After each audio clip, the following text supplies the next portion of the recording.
Welcome to this extended bite-size episode. This is the concluding third part to the wonderful series by Taleen and Philippa about architecture and sustainability. Regular listeners will notice that I'm a bit out of sync.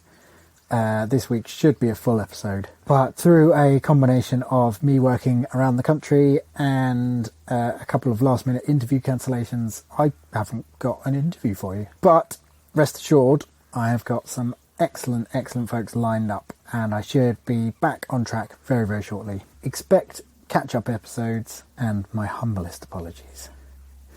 Okay, so news. Firstly, fans of the Trespass episode with Nick Hayes, that was episode number 17 back in May 2020. There is a mass trespass happening on the South Downs, that's Sussex, on July 24th of 2021. There will be botanists and singers and talks and picnics.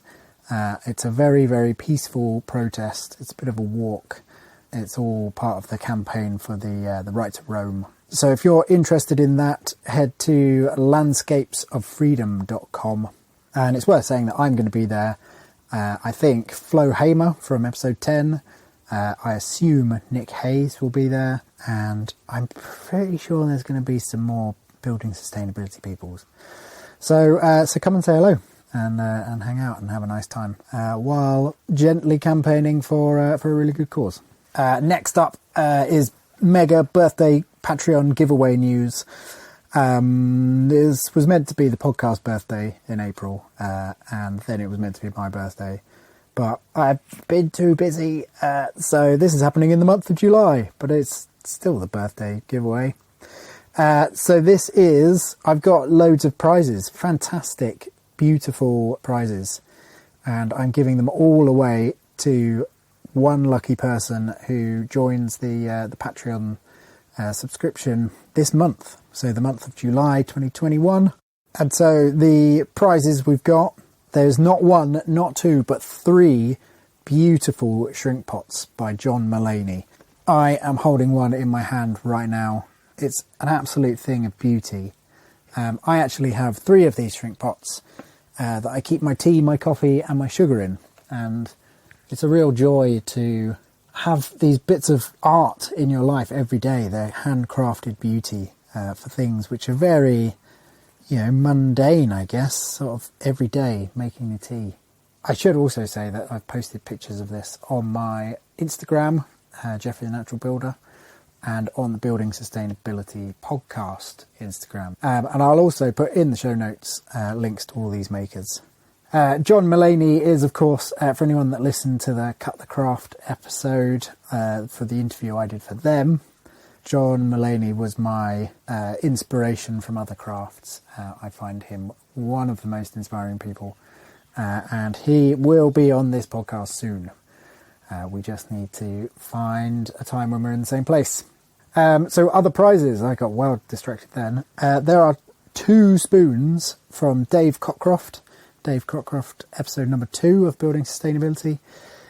He has, two beautiful spoons. One of them has been ebonized, which means it's been painted with a mixture of iron and an acid like a vinegar. And what that does is it reacts with the tannins in the wood and makes it go a really deep, dark black. Really very, very special. So the 2 spoons, one's light and one's black.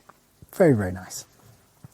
I eat my breakfast most days with a Dave Cockcroft spoon, and I am excited for you to do the same. What else have we got? More prizes. Yes, more prizes. There is a super summer foraging lino cut poster, which is by Isla Middleton. And this is just a thing that combines so many of my loves. Foraging, lino cuts, summer. Yeah, so that's a beautiful, beautiful thing. And finally, because we couldn't give you spoons without a bowl, my good friend and very talented bowl maker, Jeff Hannis, has turned on his lathe, a field maple bowl. So you can have the complete breakfast kit. Yeah, so those are the prizes. And to be in with a chance, you just need to go to patreon.com/building sustainability. and support this podcast with as little as £1. You can name your own price on there. Whatever you want to do to support is okay with me. I'm very, very pleased that you would consider helping out, because this podcast does take a lot of time and quite a lot of money to produce. So if you do find it useful, then it would be great to be supported. Really though, I mean, you just want to win those prizes because they are sweet. And of course, as well as being in a chance with winning those prizes, you get all the bonus content. There's 7.5 hours of extra conversations on there. And you get to ask questions of all the future guests. I'd say all the future guests, I'm not that organised. Some of the future guests. So yeah, you can suggest questions and find out who's going to be on earlier. This giveaway runs for the month of July. So anyone that becomes a Patreon supporter in the month of July 2021 is automatically entered into the prize draw. So that's some pretty good odds. So I did feel very bad for the existing supporters. And so I've commissioned a special bowl from none other than Flo Hamer from Building Sustainability episode 10. She has turned this beautiful, stunning bowl. So all the existing supporters, you are in the draw for that. If you do fancy having a go at winning the other prizes as well, then you can just put up your support by an extra £1 or something, and that will put you into the main draw as well. So best of luck, and yes, this is just July 2021, so if you're listening much later, I'm afraid it's too late. What else to tell you? This is a lot of talking, isn't it? Blimey. So a quick update on the tiny house. This week I have framed the walls, and I got as far as putting the ridge beam up in place, and I put the ridge beam up all by myself using a complicated system of pulleys and ladders and gentle raising increments. And yeah, now I've decided that I actually want to change the base and make it a bit better. So I'm going to take it all back down again. So yes, it's probably a day of undoing, fixing and then rebuilding.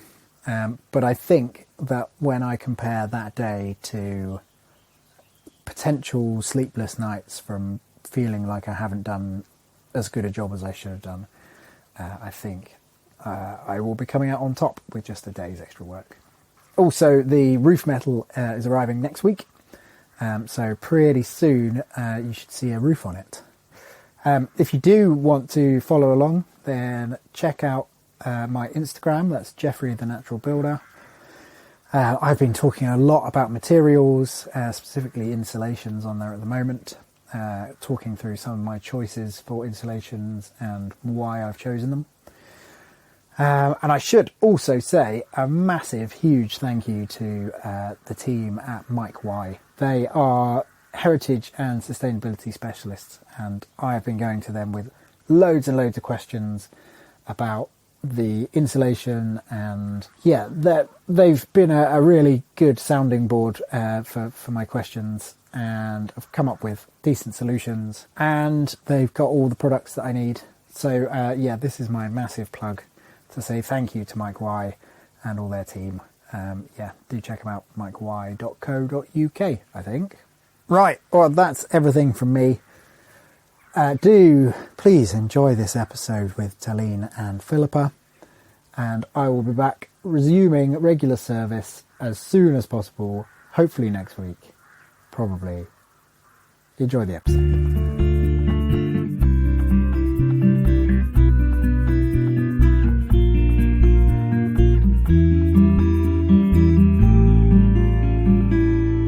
Hi, I'm Taleen Josefsson, and I'm an architect and passive house consultant registered in the US. And I'm Philippa Birch-Wood, and I'm an architect and a well-accredited professional. We both work together and thought we would share what it is like to be sustainable design consultants. So, Philippa, would you like to kick it off and describe your role as a sustainable design consultant, because you're actually the one that helped develop our sustainability consultant arm of the architecture practice we work for. Yeah. Okay. So, well, first of all, it's not it's not an easy role to try and describe. But I will always go back to the fact that we're qualified architects, because I think that has put us in a really good position to be able to think critically, and be able to tell a story.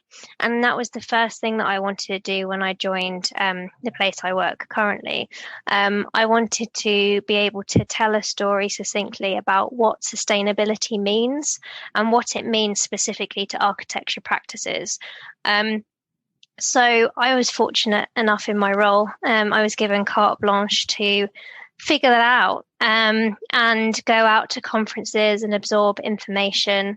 And I managed to piece these puzzle pieces together, and attended a lot of UK Green Building Council events along with others. And one of the first things I did was listen to Christiana Figueres be interviewed by The Guardian in central London, which really helped me set the scene as well, because despite the fact that she was the architect behind, they call her the architect of the Paris Agreement, she still has optimism, and she always talks about the balance between optimism and outrage. So that really set the tone for my role at the current place.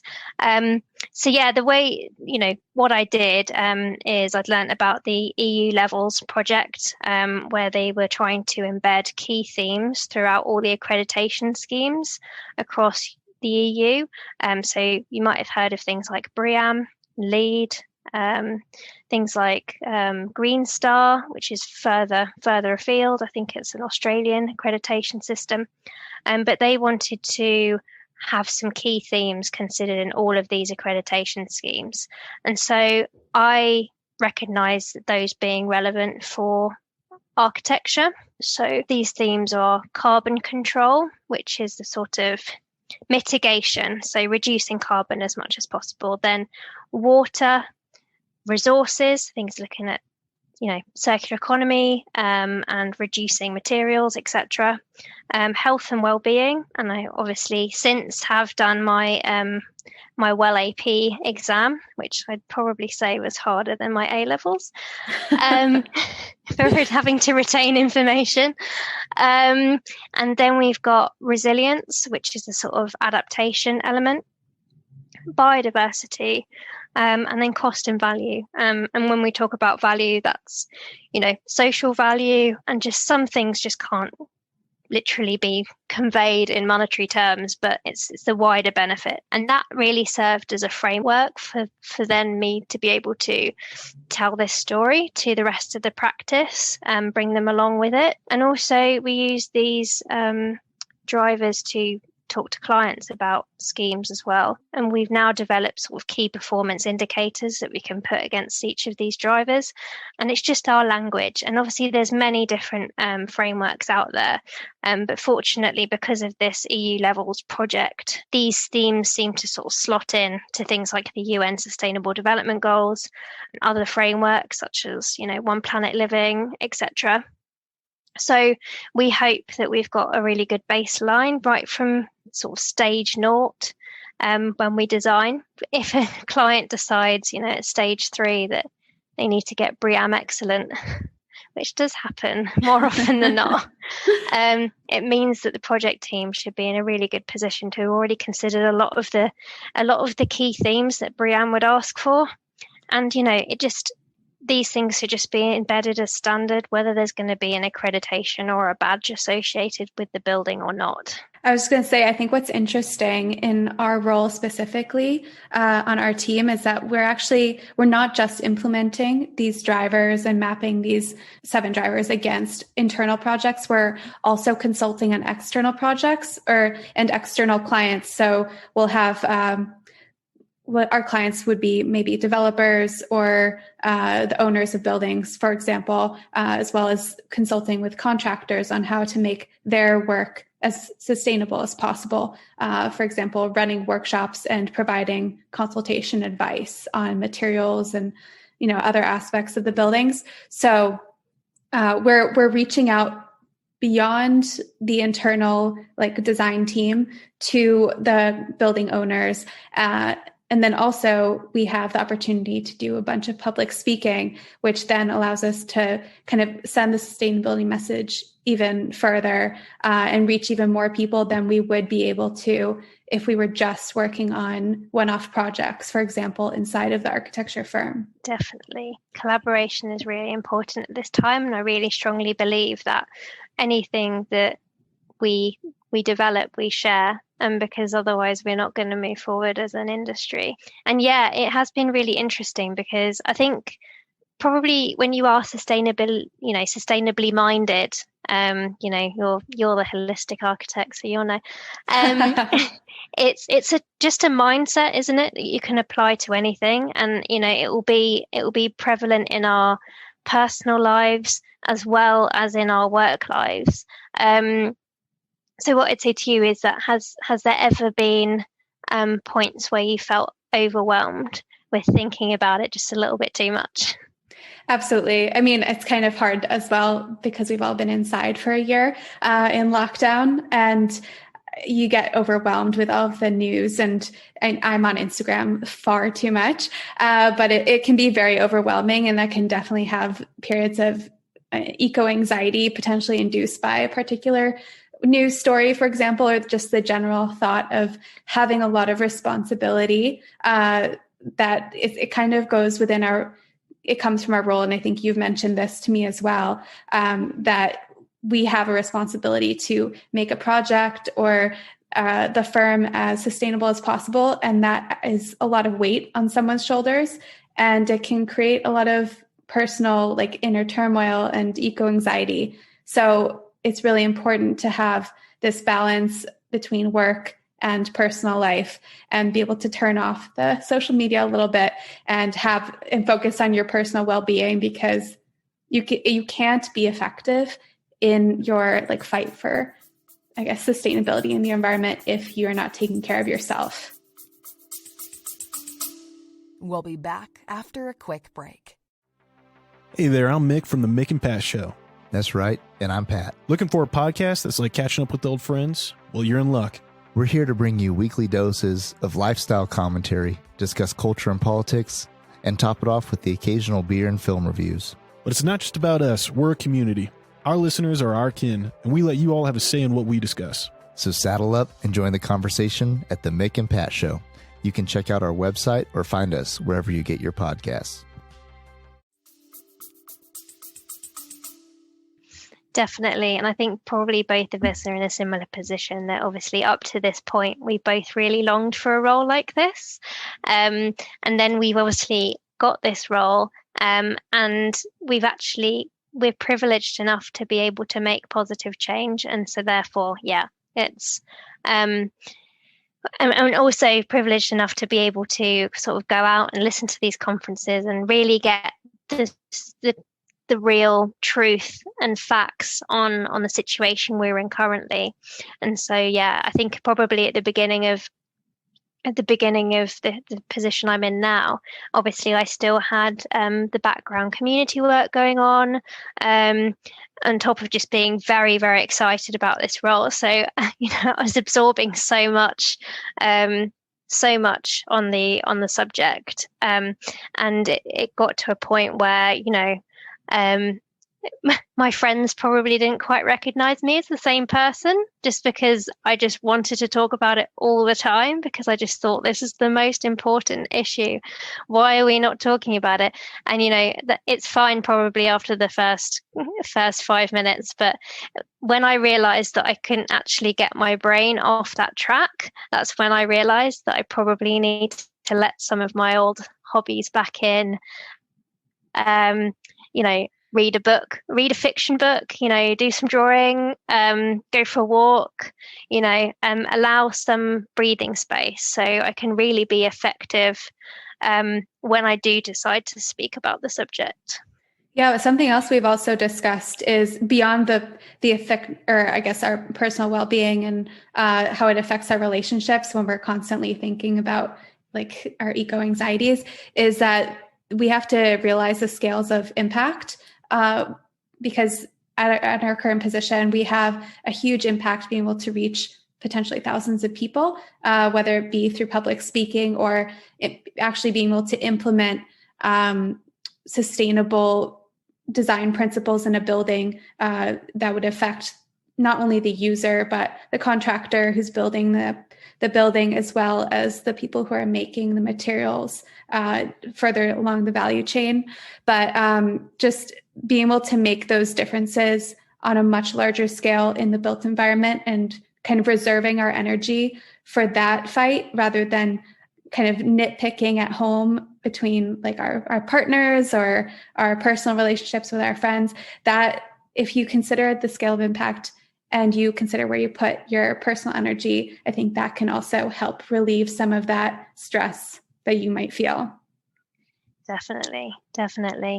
And I think that's one thing, it is good to have alternative opinions around you. That's like definitely something that it's good to get the dose of reality every so often, so we know we're not in an echo chamber. And I think in this profession, we are still one of very few sustainability professionals in the construction industry, and so we are faced with reality quite a lot. I agree. Yeah, I mean, I don't know if you got any examples. Yes, I mean, I guess you can take, and obviously you're in the same boat with me, but you can take examples from not only within the firm, like when you're speaking to fellow architects, but also with clients, where you really need to be able to balance the client's needs or the design's needs, the building's needs, with the cost and also the sustainability requirements or goals. So if it's impossible, for example, within the monetary budget to fit in a specific material, how do you discuss that with the client to maybe find an alternative that is healthier than what might have been in their base specification? How can we make those changes? Where do we put those efforts in? Can we have a workshop or have some dialogues with the client even before the design process starts in order to mitigate any costs down the line that would be coming from changes in materials specified, for example?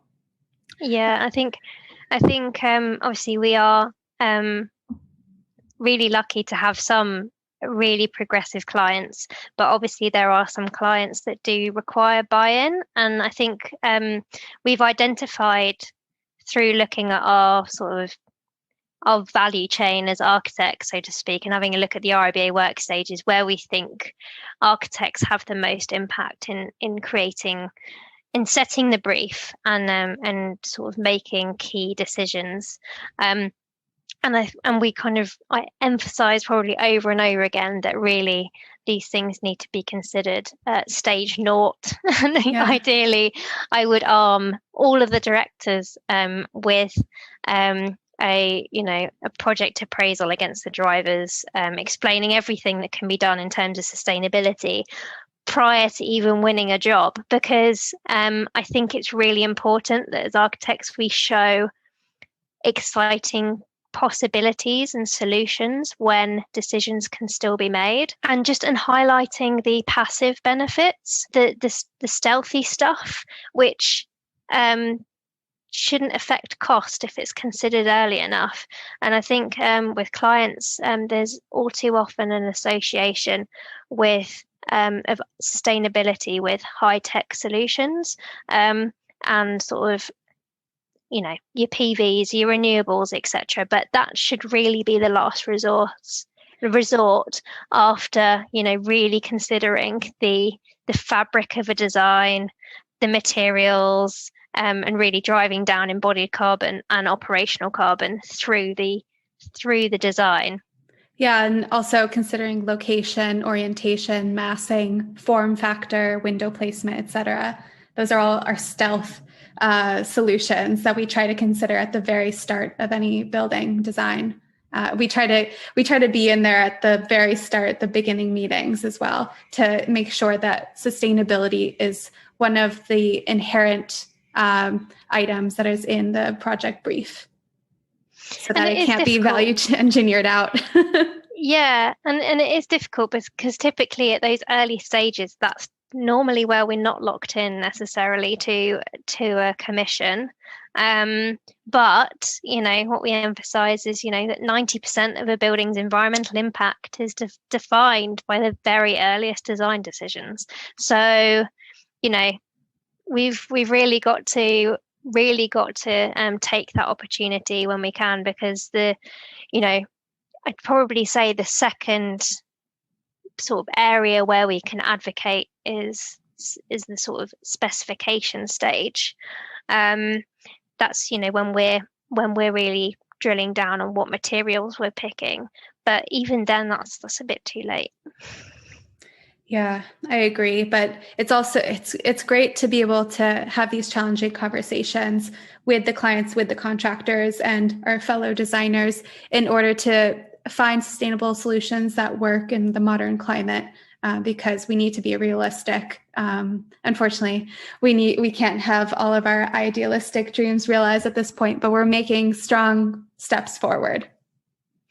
Yeah, and I still think it's probably hard on architects' ears when we say things like, perhaps the most sustainable building is the one that never existed in the first place. But from my perspective, that's probably the mindset we should have right from the off. And it's kind of the mindset that I think generally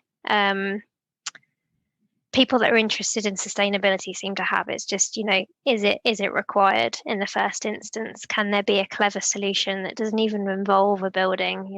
That's where the sort of AJ Retrofirst campaign comes from, is that, if there's a building that exists, why not work with it before building new? So maybe we should close off this short segment with a few takeaways that we can recommend to others who might be in the built environment and want to incorporate sustainable design principles into their work. Would you like to start off, Philippa?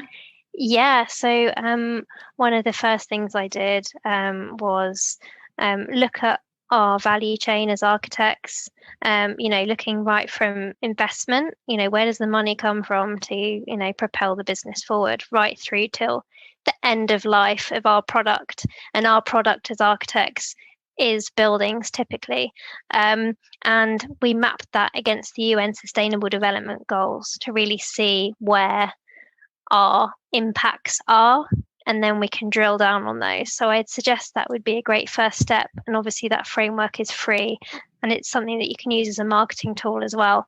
So before you go off and decide to, create your own drivers, I would say if I started from scratch, perhaps, we would go for the UN Sustainable Development Goals. That's a good one. And then I'll just add one tip from myself, is that we should always stay curious, whether you're a student, designer, client, developer, whatever you might be. Stay curious and ask questions, because someone might not always have considered the sustainability questions or questions around material sourcing or embodied carbon or operational energy. So it's up to us to kind of take on that responsibility as the people who are going to question the status quo, perhaps, but also not to put too much pressure that you on your own are going to make all the changes. You need to also delegate that responsibility to the others involved on your team. And I think that's really important as well. We want to thank you all for joining us on our 3 short segments describing how we came to be sustainable design consultants and what's involved in our role, and also how we stay sane in our private life while balancing a very busy but exciting career. Yeah, thank you very much for listening, and we'd love for you to get in touch if you have any further questions about how to get into this career or this profession. And please do follow up with any of the bodies that we'd mentioned: ACAN, MAD, Make a Difference Networking, etc. Find us on Instagram at The Holistic Architect and at birch.and.wood.